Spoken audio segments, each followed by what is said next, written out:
کیسے ہیں دوستوں؟ ذرا سوچ کے دیکھیں، اگر خون ہمارا جسم بنانا بند کر دے اور زندہ رہنے کے لیے جیسے ہم کھانا کھاتے ہیں، پانی پیتے ہیں، ویسے ہی خون بھی ہمیں ہر ہفتے یا ہر دوسرے دن لگوانا پڑتا ہو تو کیسی ہوگی یہ زندگی؟ آپ جان کر حیران ہوں گے، لیکن پاکستان میں 1 لاکھ سے بھی زیادہ بچے یہی زندگی گزار رہے ہیں اور انہیں زندہ رہنے کے لیے ہر سال 12 لاکھ لیٹر خون کی ضرورت پڑتی ہے۔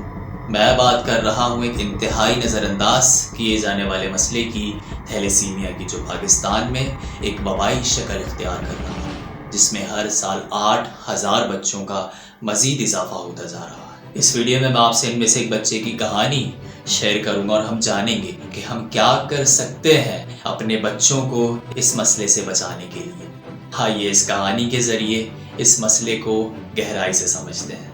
یہ کہانی ہے کاشف اقبال کی، جو 23 اکتوبر 1980 کو کراچی کی ایک مڈل کلاس فیملی میں پیدا ہوتا ہے۔ اس کے پیدا ہوتے ہی صرف 3 ماہ کی عمر سے ہی اس کو خون لگنا شروع ہو جاتا ہے۔ کاشف کے والد جو اسٹیل مل میں ایک معمولی امپلائی ہیں، ان کے ٹیسٹ کروانے پر پتہ چلتا ہے کہ کاشف کے ماں باپ دونوں تھیلیسیمیا مائنر ہے، جس کی وجہ سے ان کا بیٹا تھیلیسیمیا میجر پیدا ہوا ہے۔ آپ آسان لفظوں میں ایسے سمجھ لیں کہ تھیلیسیمیا کی 2 ٹائپس ہوتی ہیں، تھیلیسیمیا میجر اور مائنر۔ تھیلیسیمیا مائنر تو کوئی بیماری ہی نہیں سمجھی جاتی کیونکہ اس میں خون نہیں لگتا اور بظاہر اس کا کوئی نقصان بھی نہیں ہے، لیکن اگر 2 تھیلیسیمیا مائنر آپس میں شادی کر لیتے ہیں تو ان کا بچہ تھیلیسیمیا میجر ضرور پیدا ہو سکتا ہے، جو ساری زندگی دوسروں کے خون کا محتاج رہتا ہے، اور پاکستان میں تو اس کی زندگی 20 سال سے زیادہ ایسٹیمیٹ ہی نہیں کی جاتی، لیکن اس کا بھی ایک علاج ہے، بون میرو ٹرانسپلانٹ۔ لیکن جب تک اس علاج کے بارے میں کاشف کے والد کو پتہ چلتا ہے، کاشف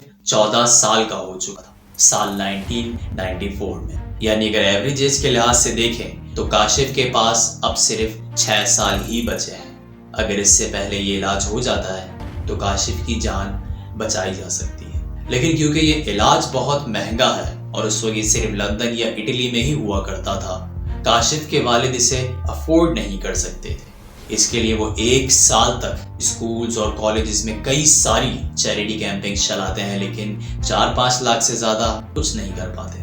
یہاں پر انٹری کرتے ہیں ہمارے ایک ہیرو معین اختر، جن کے بارے میں ہر کوئی جانتا تھا کہ یہ انسانیت کے لیے کتنا جذبہ رکھتے ہیں، اور ایسے ہی ہوا۔ معین اختر نے سب سے پہلی ہی ملاقات میں اسٹیل مل والوں کے ساتھ مل کر ایک شو آرگنائز کروایا، جشن جمہوریت کے نام سے، اور اس شو کے ذریعے وہ اسٹیل مل کے تمام امپلائیز سے ان کی 1 دن کی تنخواہ ڈونیشن میں لے لیتے ہیں، اور اسی وقت جمع ہوتا ہے 73.5 لاکھ کا ڈونیشن۔ لیکن جب کاشف کے والد پیسے لینے کے لیے اسٹیل مل کے ہیڈ آفس پہنچتے ہیں تو انہیں وہاں پیسے نہیں بلکہ دھمکی دی جاتی ہے کہ یہ پیسوں کی ضد چھوڑ دو ورنہ تم کاشف کو کہیں نہیں لے جا سکو گے۔ اسٹیل مل اس وقت سے ہی کتنے محفوظ ہاتھوں میں تھی، اس کا اندازہ آپ اس کی موجودہ صورتحال سے تو لگا ہی سکتے ہیں۔ بہرحال کاشف کے والد اور معین اختر انتظامیہ سے بہت بحث کرتے ہیں، لیکن دوسری طرف کاشف کے لیے وقت بہت تیزی سے گزر رہا تھا۔ سال 1995 میں کاشف 15 سال کا ہو چکا تھا اور کاشف کے پاس اب صرف 5 سال ہی بچے تھے۔ جیسے تیسے وہ اسکولز اور کالج سے جمع ہوئی رقم کے ساتھ اٹلی روانہ ہوتے ہیں، اور اٹلی پہنچتے ہی ڈاکٹرز کاشف کا آپریشن کرنے سے منع کر دیتے ہیں۔ ایک عام ہیومن باڈی میں آئرن کی مقدار حد سے حد 160-170 نینو گرام نارمل سمجھی جاتی ہے، لیکن کاشف کی باڈی میں آئرن 7,000 نینو گرام تک پہنچ چکا تھا۔ کاشف کو 15 سال کی عمر سے خون لگ رہا تھا اور اب تک خون میں شامل اضافی آئرن کاشف کی باڈی میں جمع ہوتا جا رہا تھا۔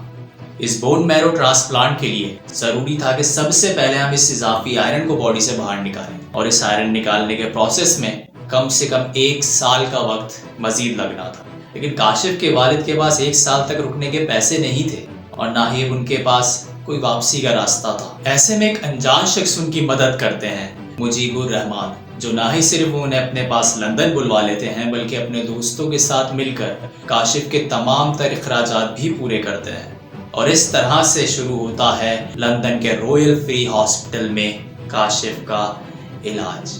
سب کچھ اچھا شروع ہو چکا تھا، اس طرح بھی شروع ہوئے 4 مہینے گزر چکے تھے کہ ایک دن ڈاکٹرز کو کاشف کی ECG مشین میں کچھ وارننگ لائٹس دکھائی دیتی ہیں۔ ڈاکٹرز دوسری مشین پر پلسز چیک کرتے ہیں، لیکن یہاں بھی وارننگز آ رہی ہیں۔ کاشف کو ICU میں موو کیا جاتا ہے، لیکن ECG پر پلسز خاموش ہو چکی ہیں۔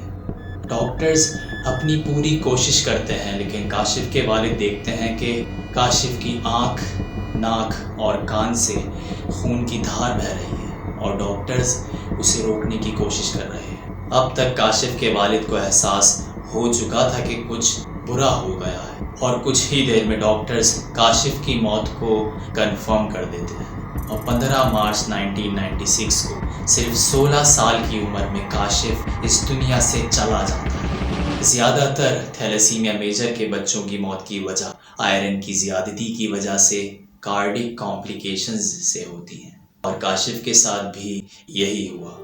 آج کاشف کے والد کاشف کے نام سے ایک NGO رن کر رہے ہیں، اور ہزاروں لوگوں کا فری تھیلیسیمیا ٹیسٹ بھی کر چکے ہیں، مگر آج کے دن بھی ہم میں سے بہت سے لوگ نہیں جانتے کہ وہ تھیلیسیمیا مائنر ہے۔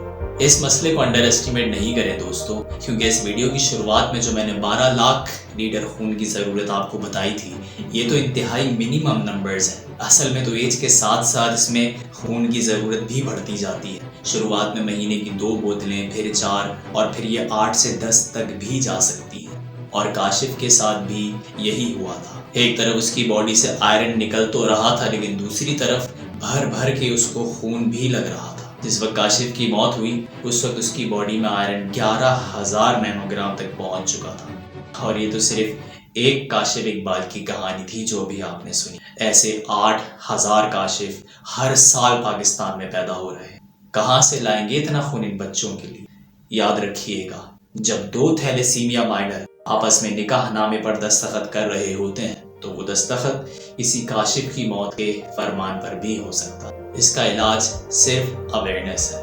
اس ویڈیو کو ابھی شیئر کریں اور بچا لیں اپنے پیاروں کو جو تھیلیسیمیا کے نتائج سے اب بھی انجان ہے۔ Human rights media network کی اس ویڈیو کا مقصد صرف یہ ہے کہ تھیلیسیمیا کے لیے خون کی ضرورت کسی انسانی جان کو بچانے کا ایک بڑا ذریعہ ہے، اور قرآن کریم میں بھی یہی کہا گیا ہے کہ جس نے ایک جان بچائی اس نے گویا کہ پوری انسانیت کو بچایا۔ اس لیے ایسے مریضوں کی مدد کے لیے آپ کو ثواب کا فائدہ تو اپنی جگہ ہے، لیکن ہیلتھ ریسرچ نے یہ بھی ثابت کیا ہے کہ کچھ عرصے میں خون دینا انسانی جسم میں نیا خون بننے کا سبب بنتا ہے، اور یہ انسان کو مزید صحت مند بناتا ہے۔ اس لیے دینی اور دنیاوی فائدے کے پیش نظر رضاکارانہ طور پر خون عطیہ کرنا اپنی عادت بنائیں۔